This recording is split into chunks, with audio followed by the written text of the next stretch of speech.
Korupsi telah menjadi musuh besar bangsa Indonesia. Dari tingkat tertinggi pemerintahan hingga organisasi kecil, dampaknya terasa luas. Namun, ada solusi kuat yang telah diwariskan oleh para pendiri bangsa, yaitu Pancasila. Sebagai dasar negara dan pedoman hidup, Pancasila membawa nilai-nilai luhur yang bisa kita gunakan untuk mencegah dan memberantas korupsi. Apa itu korupsi? Menurut Kamus Besar Bahasa Indonesia, korupsi adalah penyelewengan atau penyalahgunaan uang untuk keuntungan pribadi atau kelompok. Korupsi telah menghancurkan sistem sosial, merugikan keuangan negara, dan memperburuk ketimpangan ekonomi.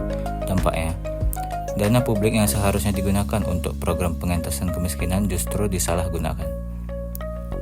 Ketimpangan sosial semakin lebar, kepercayaan publik terhadap institusi pun runtuh. Lalu, bagaimana Pancasila dapat menjadi solusi? Setiap sila Pancasila memiliki nilai-nilai yang relevan untuk mencegah korupsi. 1. Ketuhanan Yang Maha Esa, menanamkan moralitas dan integritas dalam setiap individu. Seseorang yang taat pada ajaran agamanya akan berpikir dua kali sebelum melakukan tindakan yang melanggar etika. 2. Kemanusiaan yang adil dan beradab, menekankan pentingnya keadilan dan penghormatan terhadap hak orang lain. Korupsi jelas bertentangan dengan nilai ini karena merampas hak masyarakat luas. 3. Persatuan Indonesia, mendorong rasa cinta tanah air dan kepentingan bersama di atas kepentingan pribadi. Korupsi merusak persatuan karena menciptakan ketidakpercayaan di antara masyarakat.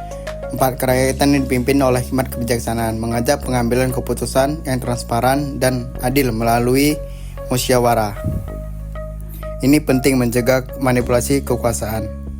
5. Keadilan sosial bagi seluruh rakyat Indonesia, mengutamakan pemerataan dan kesejahteraan untuk semua, bukan hanya segelintir orang.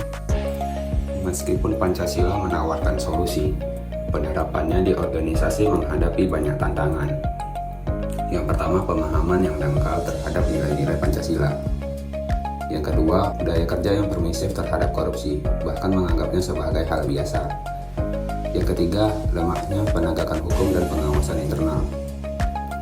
Yang keempat, kurangnya komitmen dari para pemimpin untuk memberikan teladan. Tetapi, tantangan ini bisa diatasi dengan pendidikan etika berbasis Pancasila, penguatan sistem pengawasan, dan regulasi yang tegas. Bagaimana kita bisa menerapkan nilai-nilai Pancasila dalam organisasi? Yang pertama, penanaman nilai kejujuran dan tanggung jawab melalui pendidikan dan pelatihan. Yang kedua, membuat kode etik organisasi yang berdasarkan pada Pancasila.